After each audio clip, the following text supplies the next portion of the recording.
This is BBC News with the latest headlines for viewers in the UK, on PBS in America and around the world. Crowds cheer as the Queen's coffin arrives at Buckingham Palace to be received by members of the royal family.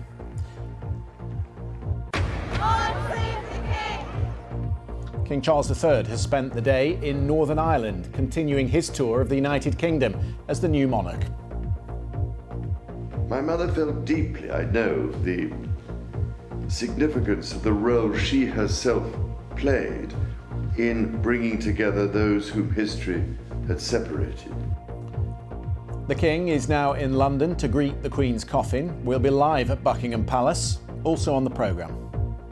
Ukrainian soldiers celebrate driving Russian troops out of key cities in the northeast as President Zelensky calls on the West to accelerate its delivery of arms. And his jump cuts and handheld cameras transform cinema. The visionary film director Jean-Luc Godard has died at the age of 91.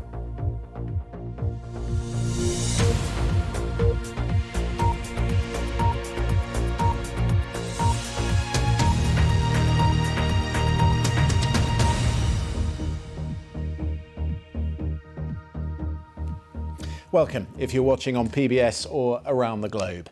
The Queen's coffin has arrived in London from Scotland at the end of another poignant day of reflection and tributes. The coffin was flown from Edinburgh Airport tonight to RAF Northolt, with the Princess Royal continuing to escort the late Queen on her last journey from her beloved Scotland.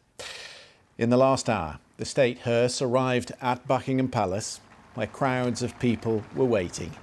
There was a spontaneous ripple of applause as the hearse slowly pulled through the gates, beneath the balcony where just 11 weeks ago the Queen had celebrated her Platinum Jubilee. Tonight, Her Majesty will lay at rest in the Bow Room overlooking the palace gardens as members of the royal family and the royal household come to pay their respects. And tomorrow at 2:22 in the afternoon, the coffin will be taken in procession down the Mall to Westminster Hall, where the Queen will lie in state for 4 days.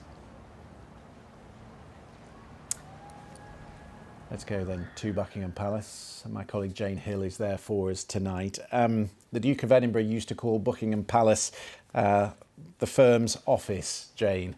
It wasn't particularly the Queen's favourite palace. She much preferred Windsor.